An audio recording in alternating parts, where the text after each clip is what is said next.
요한복음 2장에서 가나의 혼인잔치집에 포도주가 떨어지자 주님께서는 물로 포도주를 만드셨습니다.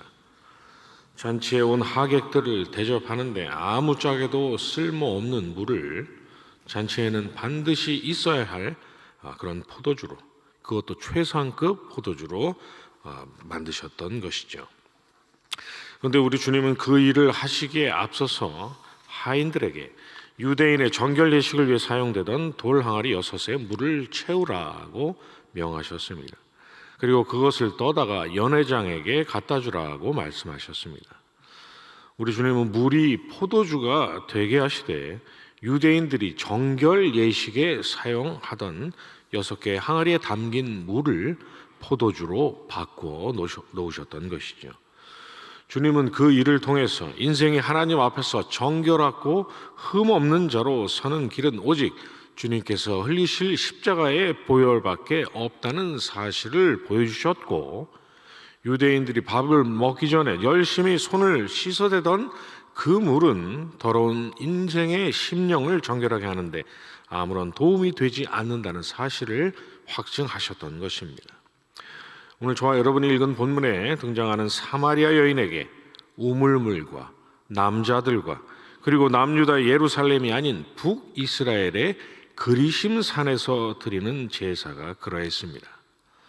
어제 분명 물을 떠왔고 어제 분명 물을 마셨지만 태양이 장렬하는 정오에 오늘 다시 또 물을 떠와야 했고, 남편이 무려 5이나 있었고 지금도 동거하는 남자가 있지만 6명의 그 남자들 모두가 경제적으로 또 사회적으로 그녀의 곤고함을 해결해 주지 못했기 때문입니다.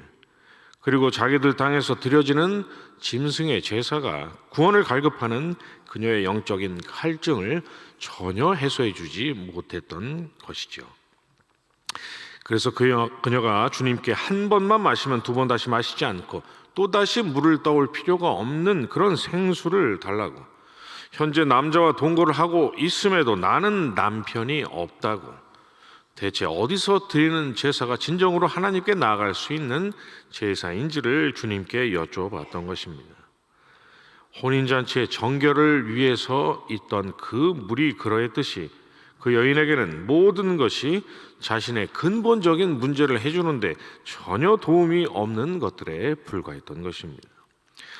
주님은 그런 그녀에게 예루살렘에서 드리는 제사가 참 제사가 맞지만 이제 그러한 제사조차도 필요 없는 날, 곧 죽은 짐승이 아니라 영과 진리로 하나님께 나아갈 날이 올 것이라고 말씀하셨습니다.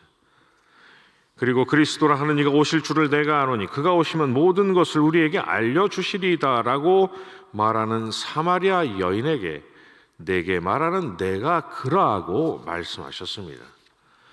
내 앞에 서 있는 내가 너의 영혼의 모든 문제를 해결해 줄 생수요, 참 남편이요, 구원을 갈급하는 가련한 인생들을 영과 진리로 하나님께 이끌 메시아라고 말입니다.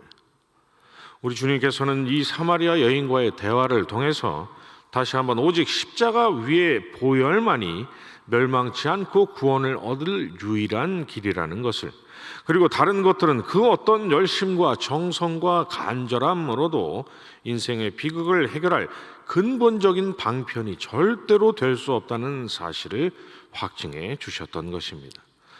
그러나 우리 하나님께서는 이미 구약의 시대에 이 중대한 구원의 원리를 번제와 또 할례와 또 유월절과 성막과 예루살렘 성전에서 제사장을 통해서 드려졌던 그 제사를 통해서 분명하게 이미 보여주셨습니다. 그러한 여러 구약의 규례를 통해서 자신의 몸을 영원한 대속 제물로 드리신 영원한 대제사장이요 영원한 성전이신 예수 그리스도의 구속을 예표하셨던 것이죠. 그런데 오늘의 또 다른 날주 역대하 16장은 북이스라엘 왕 바아사가 남유다를 치러 오자 유다의 왕 아사가 성전 곳간의 은금을 털어다가 아람 왕 벤하닷에게 바쳤다고 말씀하고 있습니다. 성전 곳간에 있는 금을 내가 지금 이렇게 다 가지고 왔으니 자기들을 쳐들어온 북이스라엘의 손에서 자기들을 구원해 달라고 했던 것이죠.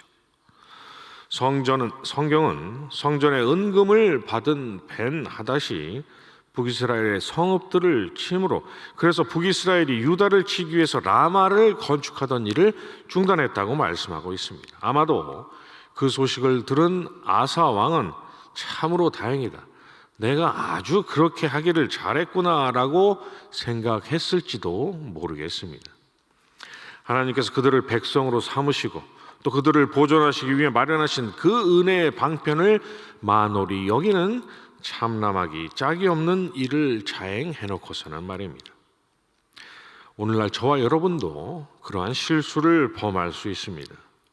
성경이 이렇듯 오직 예수 그리스도만이 하나님 앞에서 정결할 수 있는 오직 유일한 길이라고, 오직 예수 그리스도께서 흘리신 십자가의 보혈만이 연약하고 허물 많은 우리가 여전히 하나님의 자녀로 보존되고 있는 이유라고, 오직 그분만이 오늘의 또 다른 날조 요한계시록 5장에서 보좌에 앉으신 이의 오른손에 있는 그 두루마리의 인을 떼시기에 합당한 분이시요, 그분이 우리로 하여금 그 장엄한 광경을 두 눈으로 목격하게 하실 분이시라는 것을 이처럼 반복적으로 끊임없이 확증하고 있음에도 불구하고 지난날 유대인들처럼, 그리고 유다왕 아사 왕처럼 그리스도가 아닌 다른 데를 기웃거리고 그리스도의 십자가가 아닌 다른 것을 의지하곤 하는 그런 실수 말입니다. 오늘의 또 다른 날조 스가랴 1장에서 만군의 여호와여, 여호와께서 언제까지 예루살렘과 유다 성읍들을 불쌍히 여기지 아니하시려 하나이까, 이를 노하신 지 70년이 되었나이다 라고 했던 천사에게 하나님께서 내가 불쌍히 여김으로 예루살렘에 돌아왔은즉 내 집이 그 가운데 건축되리니 예루살렘 위에 먹줄이 쳐지리라고 말씀하셨다는 사실을 우리는 기억해야 합니다. 무슨 말씀입니까? 범죄한 유다를 다시 회복시키시되 예루살렘의 근거에서 그 사심의 은혜를 베풀어 주시겠다는 것입니다. 그런데 왜 예루살렘입니까? 예루살렘은 곧 하나님의 성전이 있는 곳, 그래서 매일 끊임없이 하나님께 대속의 제사를 드리던 곳이었기 때문입니다.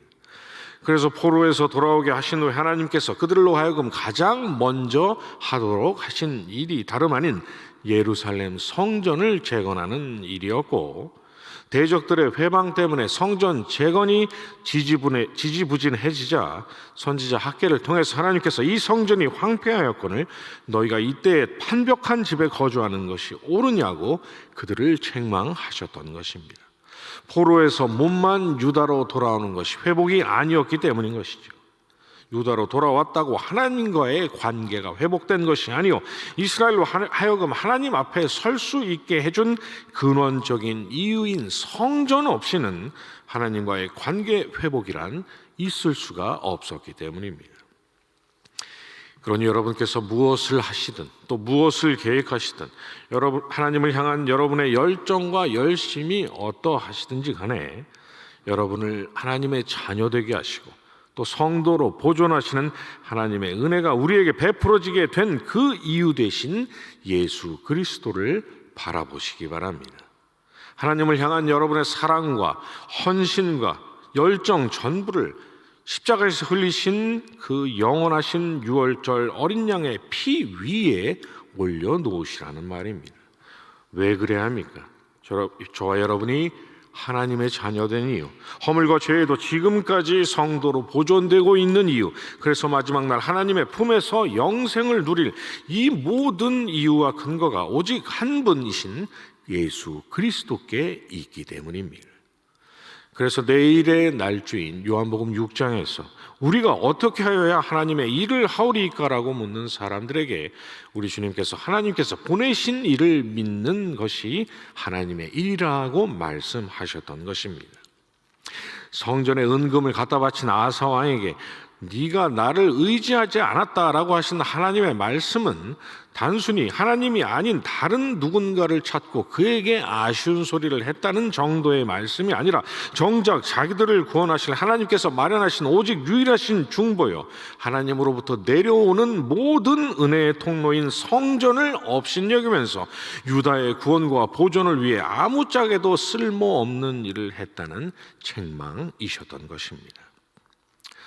오직 주님만 바라보고 아무것도 하지 말라는 것입니까? 믿음만 있으면 되고 헌신도 봉사도 아무것도 필요 없다는 말씀입니까? 그렇지 않습니다. 하나님의 영광을 위해서 무엇을 하든지, 하나님을 향해서 얼떠한 열정을 품고 있든지, 우리의 심령 정중앙 한가운데에 예수 그리스도께서 계시게 하는 일을 우리가 절대로 놓치면 안 된다는 말씀입니다.